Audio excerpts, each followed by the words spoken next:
So as soon as Lance pops in, we'll get started. Thrilled that you're here to join us. Again, my name is Justin Clifford. I work at Bereave. I'm going to be your host today. This is Lost Leaders number 26. First one with second one with technical difficulties. I should mention that. This is a program centered around how companies could, and frankly, we think should step up when loss occurs in the lives of their employees. And the reason that we do these programs is because Bereave is on a mission to help companies provide the absolute best possible. Hey, there's Lance.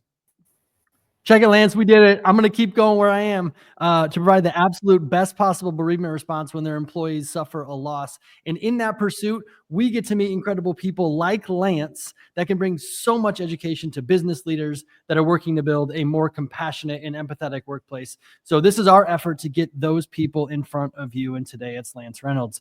Chat is open. We'll monitor for questions. Highly encouraged. Just go ahead and throw them out. We'd love to hear from you. We're going to go to about 45 past the hour, so we're already a little short, but we will get the recording out before the end of the week. And you know what? If we go long, we go long. If you want to stay, stay. If you want to leave, go. That's all good. Now, you're here for Lance, and Lance is here for you now, and we are squared away. Lance is the Director of Restaurant Operations Consulting at US Foods, where he's been for the past 11 years. He's been a multi-location restaurant owner himself. He currently delivers keynotes, trainings, workshops all around the country for restaurant owners, has a deep passion for empathy and empowering people. He's written 3 books, one of which we're going to talk a little bit about today, is called The ROI of Giving a Shit. He also, where he resides right now, converted an Airstream to an office with his daughter, who now runs an Airstream conversion business. So this is Lance is one of the most interesting people I've ever met. Also has a deep love for music, has a huge vinyl collection, runs a podcast. So with all of this, one of the main reasons we asked Lance to join us, he's got a team of 50 plus people across the United States that he works with. And I had the pleasure of meeting many of them in a meeting that Lance was running, strangely enough. And not only were the people engaged in this very large meeting, they were openly vocal at how lucky they were to have Lance as a leader.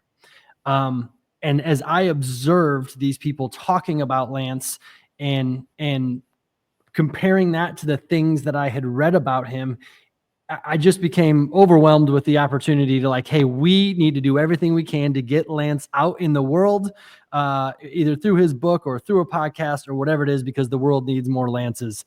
So we really wanted to dig in today with him on his leadership philosophy, the book, everything that he's got going on, because again, I think we could all take a little something from Lance. So Lance, finally, welcome to Lost Leaders. Hey, thank you so much, Justin. If you can do me a favor and do that every morning for me, I can cut out caffeine, my social media, my positivity will go through the roof. What a great way to start my day. Thank you so much. You're way too kind. I appreciate it. Yeah, well, we don't say it if it's not true, and we can have Keegan, because Keegan's really good at editing this stuff. See if he can clip that piece out for you, and we'll just see if we can send it as your alarm clock. That would be fantastic. Awesome. So can we start a little bit by telling us about, let's just start with your leadership path, because you've done a lot in the workplace. Can you talk a little bit about your leadership path as it relates to pre-US Foods, into US Foods, and about the team that you work with today? Yeah, absolutely. And this all started, I've been in restaurants my entire life. It was the job I had while I was working toward the other thing, and I fell in love with it, and it became my thing. In fact, one of my best friends is actually on this podcast right now, and he will tell you early on I was not a great leader. I was pretty hardcore. My way or the highway kind of guy, and I got results for a short period of time, but it wasn't sustainable, and it really took me through managing large operations. I managed 20 plus locations for a large restaurant group in the Southwest, and then into owning my own restaurants, where I really started to learn what it means to care about people, and the amazing results that you can get from people that love coming to work every day, and it's a simple concept, but it's really, really hard to execute. And this has really become foundational for me in my life and in business, but also with regards to just in general, how I look at the world and look at people, giving people the benefit of the doubt, and giving them every opportunity in the world to make good decisions and do the right thing. With my role now with US Foods, I'm lucky that I'm surrounded, the people that you met on that call, I'm surrounded by, highly intelligent, not just intellect intelligent, but emotionally intelligent people that, they lead with empathy when they're out trying to help, struggling restaurateurs. And it's hard because you're dealing with someone who, may not have paid their mortgage for a couple months, and you're going in to tell them all the things that they need to do to their business to turn it around. And it requires someone to sit down with them and lead with questions and listen with empathy to get that restaurant operator to open up and start sharing what's really going on in their operation. And, they make me look good, without a doubt. And in turn, it really gives me the opportunity to put them up front and center in everything that we do. I think my biggest job at US Foods is making sure that people recognize how important they are and how potent they are, and that they not only help people, but they also contribute to our bottom line. I mean, they directly affect EBITDA for a $40 billion publicly traded company. My little team of 50 plus, without a doubt, we measure it, right? And so they check all of the important metrics and KPIs. And that really, really starts with them understanding their job and going out and helping people and leading with empathy. Yeah, that's amazing. You mentioned something at the beginning there, like that you didn't always have this philosophy. It's kind of like my way or the highway. And then you said you started to realize what you could do when people showed up that wanted to be there. How did you realize that? Like what was that moment, or what were the moments where you started to shift that perspective a little bit? I think, you and your partners have built a company on the backs of, amazing things can come out of tragedy, and I was, when I was working for that corporate restaurant group, I had a general manager who was just, through the roof, really, really great guy, and very, very, he was just great at his job, and his productivity and execution were admirable. And he had a major tragedy in his life. And, the company at that time offered, a week bereavement and, but not much else, and I ended up kind of taking it on myself to cover his store, cover his shifts. And, he was kind of in and out, not at all for a month, and I convinced the company to pay him, and then kind of in and out for the next month after that. And I got a lot of pushback from this company that, what are you doing? You're working your ass off covering him and doing your job, and you're going to burn out. And I said, well, the tables were turned. I'd hope that he would do it for me, and you all would do it for me. And what came out of that was this powerful leader came back with a completely different mindset. I mean, his productivity and execution were really great, but coming out of that, like, his individual productivity went up, but his team's productivity went up, because he just came back with this mindset of, you had my back when I was down and out, and I desperately needed time and empathy and kindness. And I needed you to care about me and my family. And man, that changed my entire philosophy from that point on, not just with employees, but also with customers, and how to handle customers and how to handle the local community. That experience really changed my life and changed my entire philosophy around leadership. And, there's no doubt about it. And that was 30 years ago. There's no doubt about it that, when you put people first, it will come back tenfold. And, that really was a transformational opportunity for me. Yeah. Wow. That's an incredible story, and actually one that I hadn't heard. So thank you for sharing that. And it's wild because I feel like we hear the story of people suffering their own loss and coming back, and like that's the motivator for leadership change. But with you, you got to watch somebody go through that transformation and decided, hey, that's the transformation I also need to make, which I mean, I can imagine that's an incredibly hard motion to go through. But watching somebody you respect do it and then making your adjustments like is incredibly admirable. So I'm gonna just fast forward real quick, past a lot of things in your career, but like I want to talk about this book, the ROI of Giving a Shit. Why did you write it? A lot of conversation and communication between my team, but then also in working with literally thousands of restaurants in my career as a consultant. And I owned a school where people could come and learn how to make money in the restaurant industry, and working with so many people that were really struggling, and looking at, what does it mean to survive in business, and what does it mean to thrive in business, and some of the emotional struggle. And the thing that I really learned, and I'm evolving too as I'm going through this process, is that at the end of the day, we're all just people trying to figure it out. I mean, even the most successful people that I know are still trying to figure it out, and you look at them from the outside and it feels like they've got it together. But at the end of the day, they're also struggling too, and trying to figure things out in this game of life. And, I just started blogging about it and started sending up messages around, what's the benefit? Why would you give a shit about your people and make people first? Because it's easy to say that, but it sounds expensive, right? Like Sure. I'm a partner in a restaurant group here in Flagstaff. We own 4 restaurants, and this shift was major for us. And we have, I think, the 3rd highest minimum wage in the country here in Flagstaff. So labor is already an issue. And then to add on top of that, hey, we're going to give people paid time off, and hey, we're going to give people extended time off for maternity and paternity leave, and we're going to offer health insurance benefits to our employees. Like, the math there doesn't work. If you just look at throwing the costs onto a P&L, the math doesn't work. We're just throwing a bunch of money at our employees.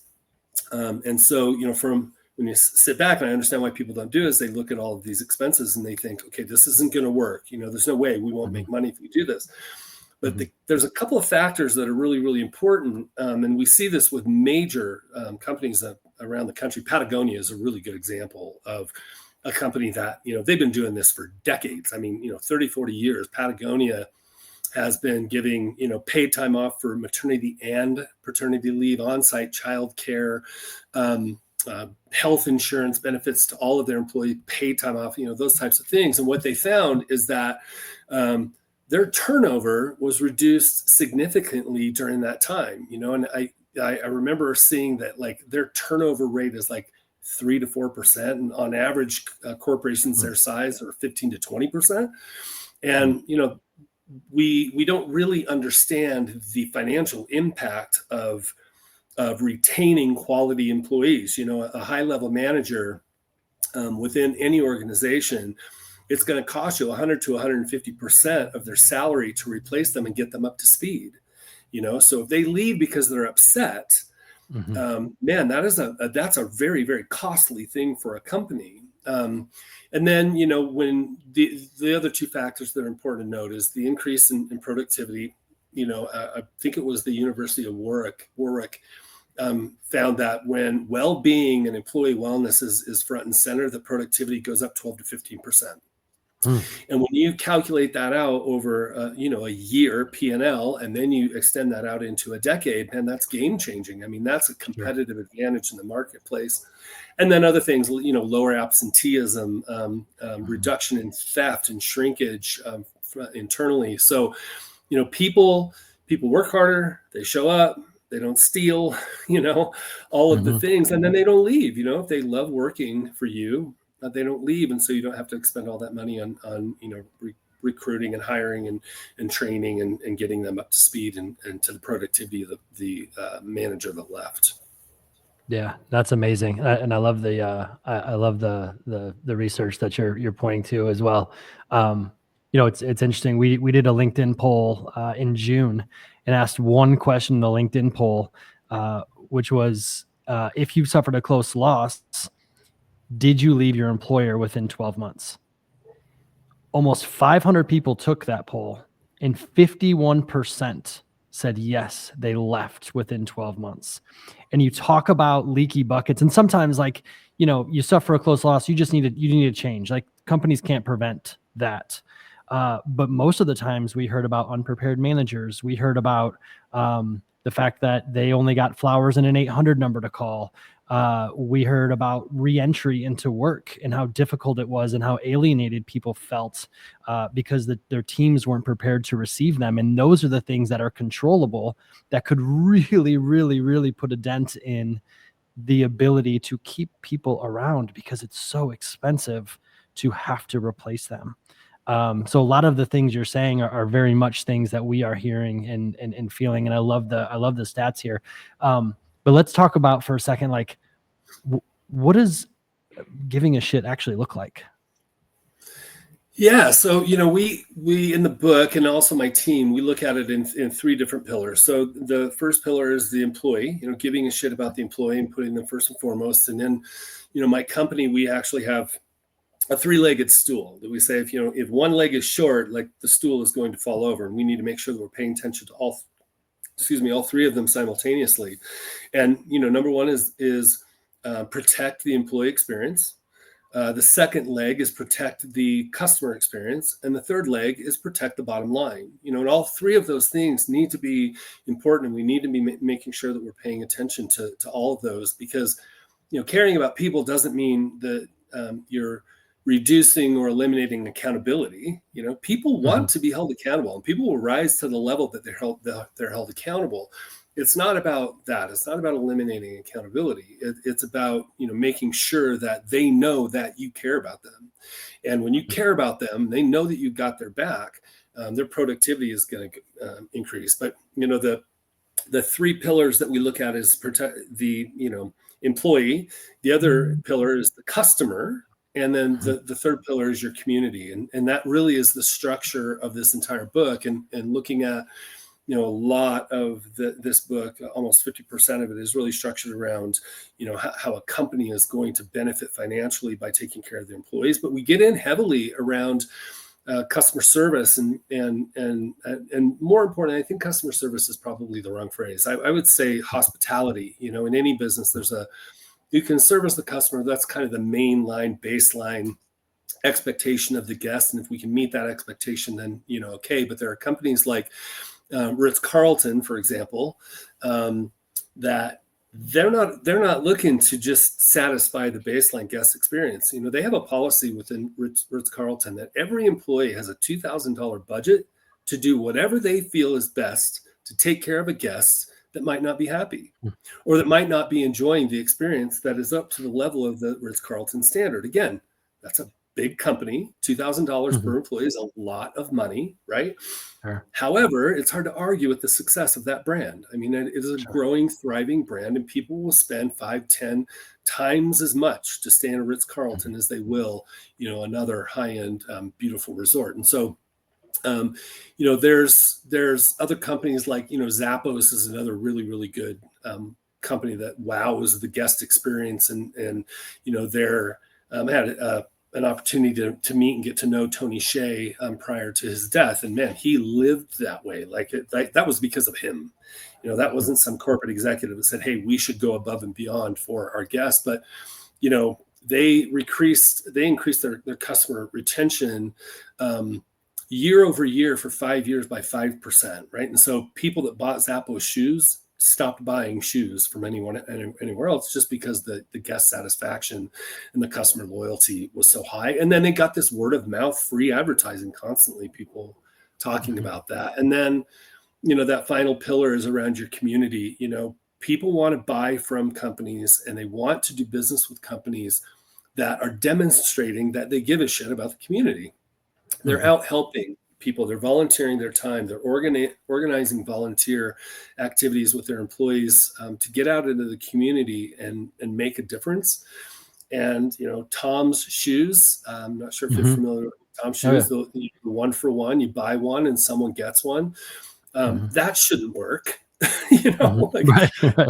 Shoes, we're going to make another pair of shoes and give them to someone for free. That just shouldn't work, but it does. And they've donated over 100 million pairs of shoes, which means they sold 100 million pairs of shoes. There are a lot of shoe companies out there that have been in business a lot longer than Tom's and are aspiring to get there.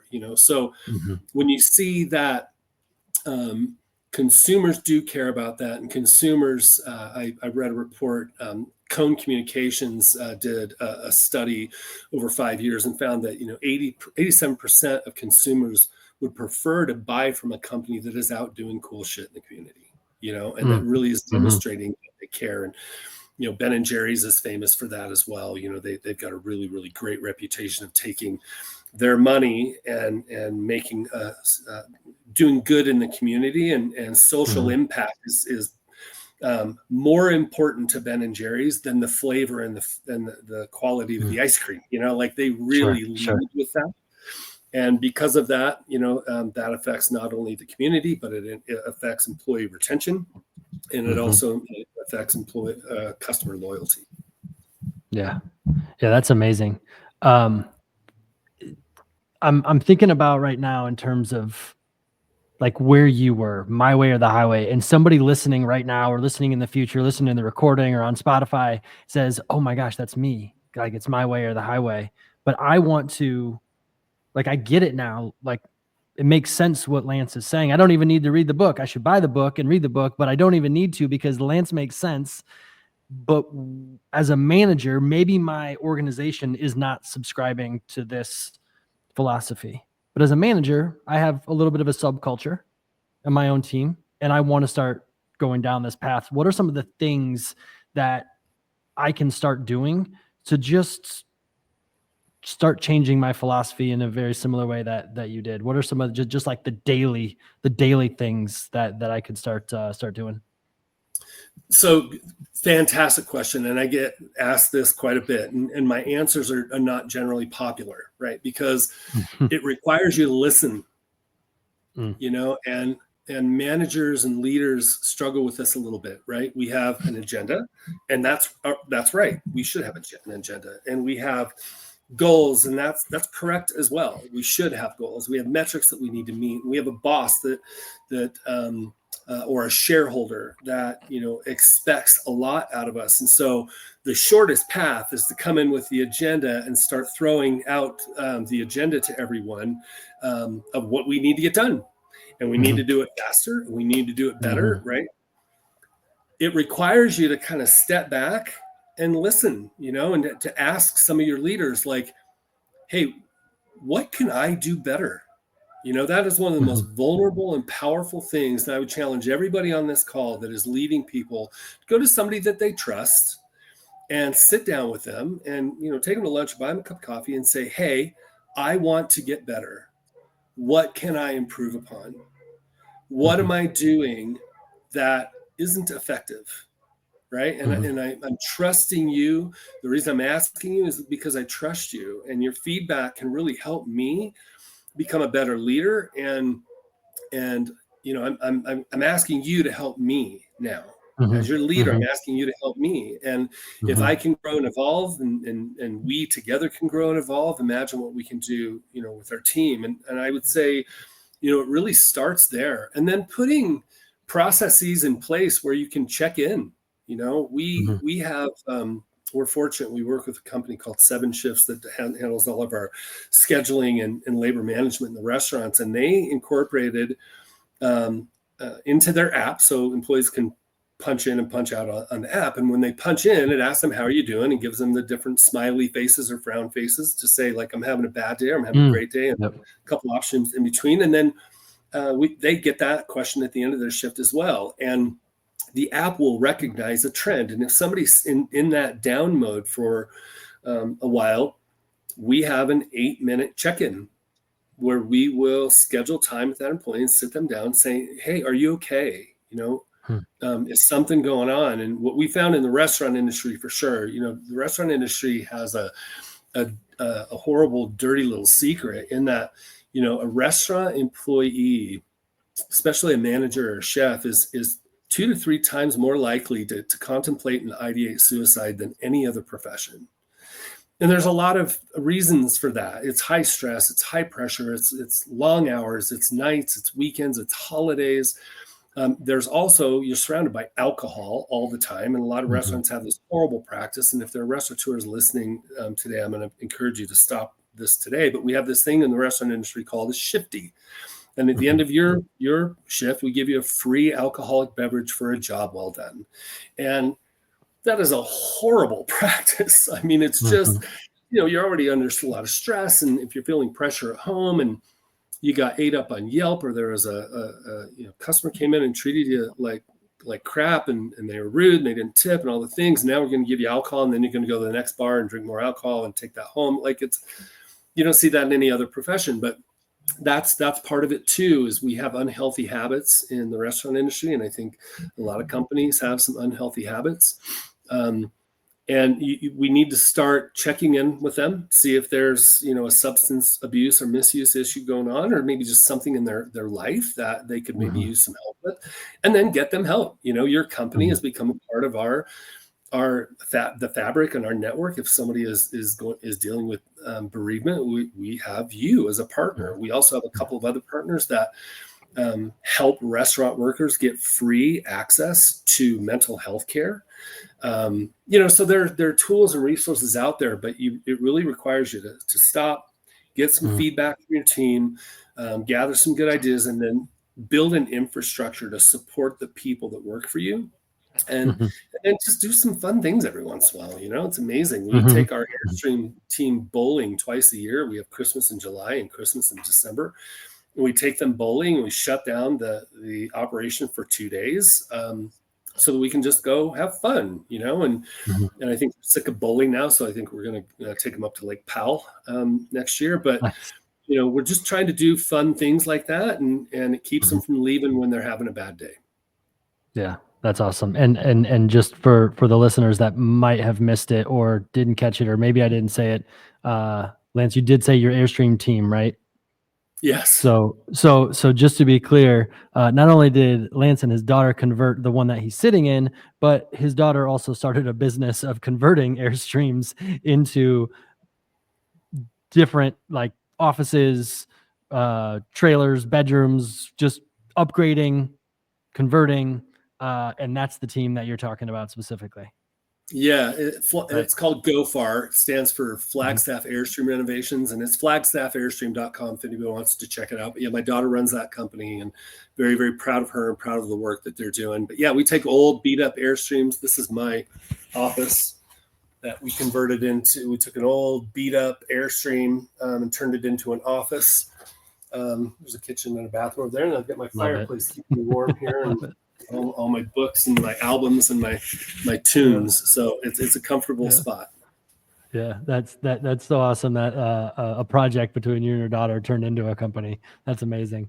I want to go back for a second and think about that manager for a minute who does want to make the change and probably has never actually received feedback before, critical feedback, and asked a question like, hey, what can I do better?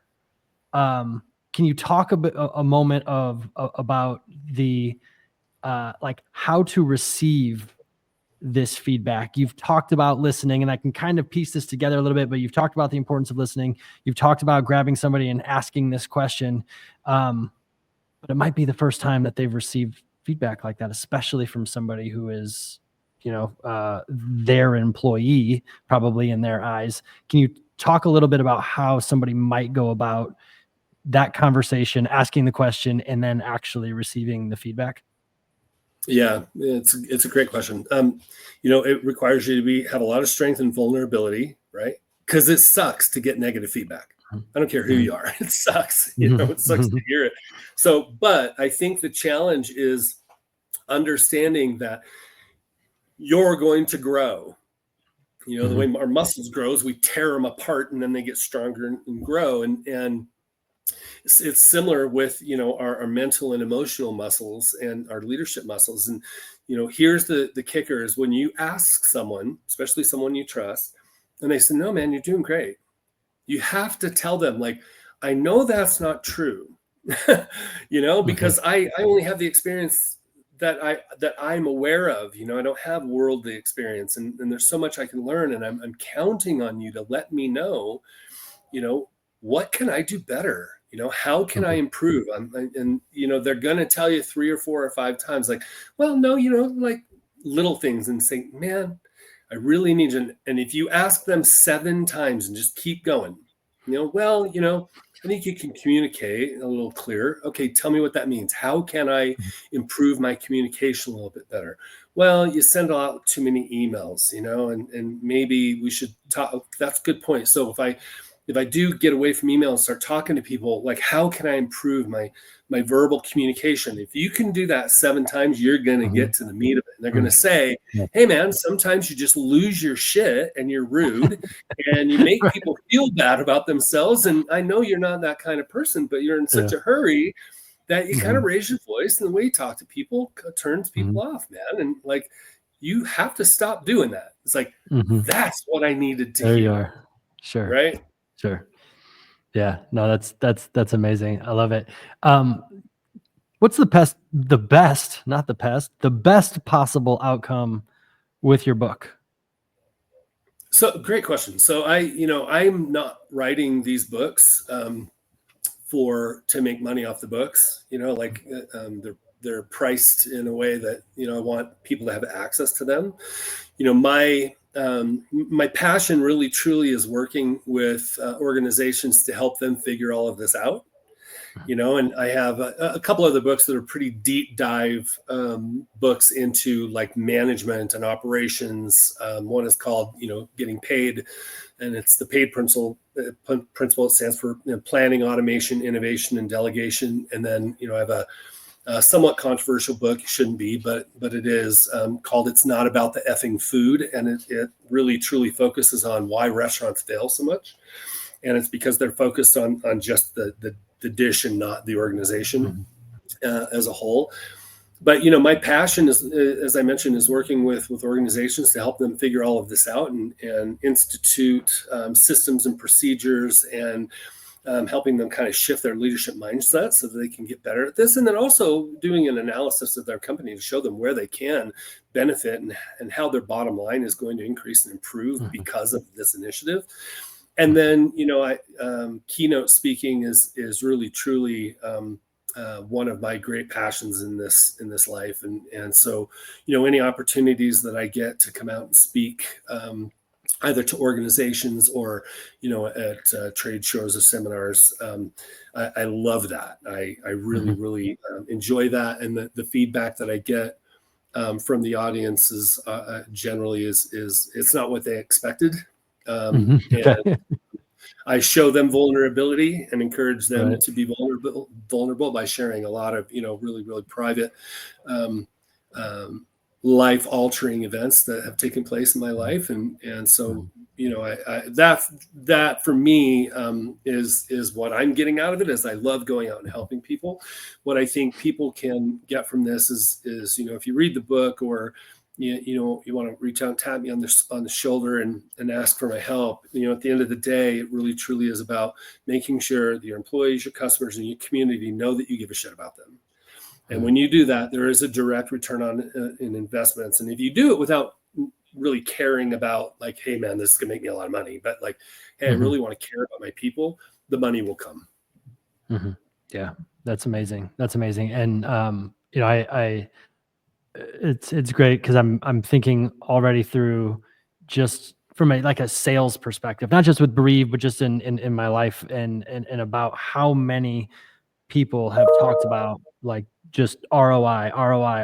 And even when you put it on paper, there's still fluff around ROI, but the way you have described it, it's, I mean, you still need to put it on paper, but it becomes pretty clear over time, right? This is a long-term strategic decision not just, hey, let's do a couple of things for a couple of months to see if giving a shit actually does anything.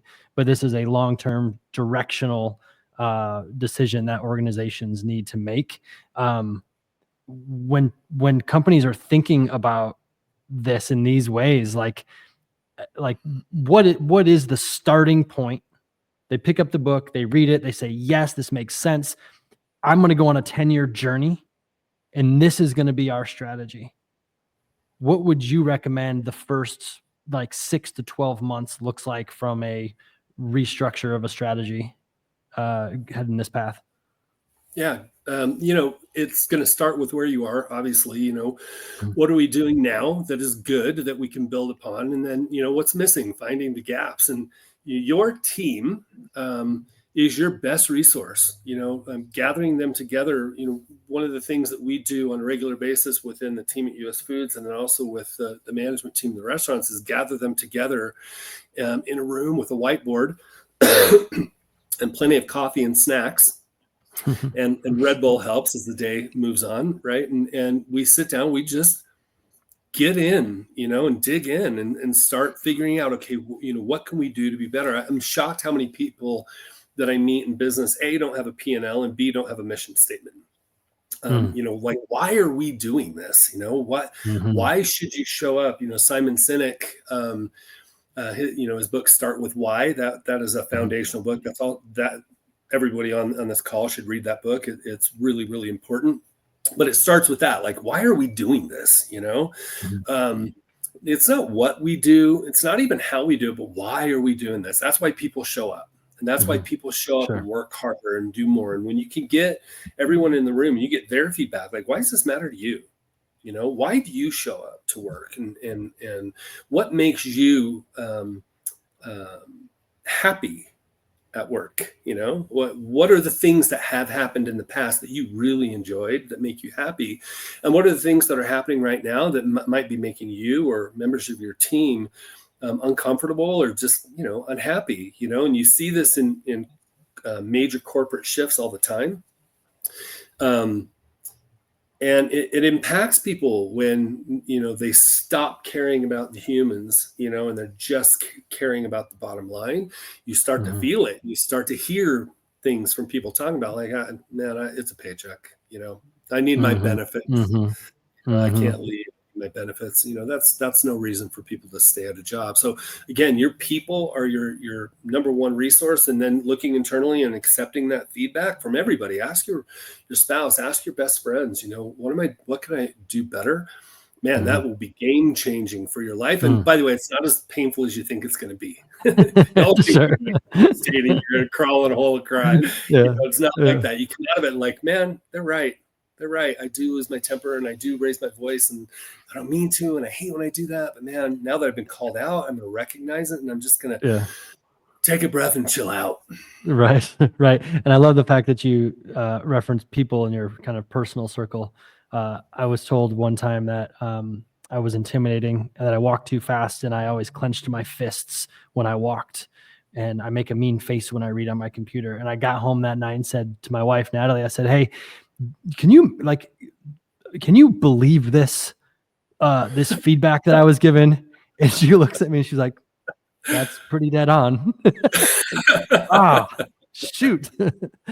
So going to kind of circulate that was super helpful for me because I was having a hard time receiving that feedback. Lance, man, you're such an inspiration. Thank you so much. You are the leader that so many people wish they had. Your team is incredibly lucky to have you. We're lucky to know you. Thank you so much for being here today and especially working through the technical difficulties with us. Yeah, dude, I appreciate you so much, Justin. And I really do admire, everything you're doing. And I want to say this as we're concluding the call. You mentioned earlier, when someone has an employee that's suffering from bereavement, that, the company can't do everything and they can't really always affect that change. I'm going to push back a little bit and I'm going to say, when they work with a company like yours and when they actually have the right tools and resources, they can impact that 51% of employees that are leaving.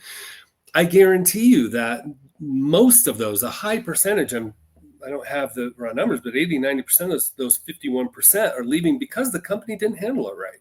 Mm-hmm. And man, that turnover and the cost of that turnover is devastating. And by the way, everybody else is watching how you handle it. And Totally. the other employees are either like, man, I'm proud to work here. Look at how they took care of my Mm-hmm. coworker. Or they're like, man, I'm not really too bought into this company anymore. So I think we can affect change there.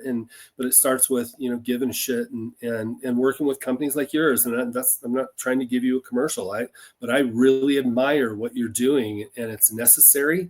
And, so, thank you so much for having me. I love you guys so much and appreciate everything that you're doing, and look forward to, decades of working together and helping people. Yeah. Thank you so much for saying that. We'll take your commercials, but also just even your private praise is incredibly motivating coming from you. So thank you for that.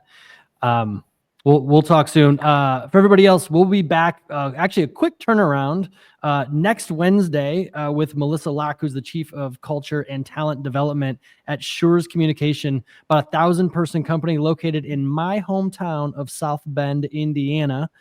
They'll try to tell you Mishawaka, but South Bend's going to claim it. She's going to join us to talk about her own grief journey and really how it's informed her leadership style and her desire to be able to show up for the Schurz employees when they need it most. So we'll be back in about a week, in exactly a week, with Melissa. Until then, be well, and thank you, Lance. We will follow up with everywhere where you can reach Lance, buy the book, etc. We'll have all that in our follow-up later this week. Thank you all.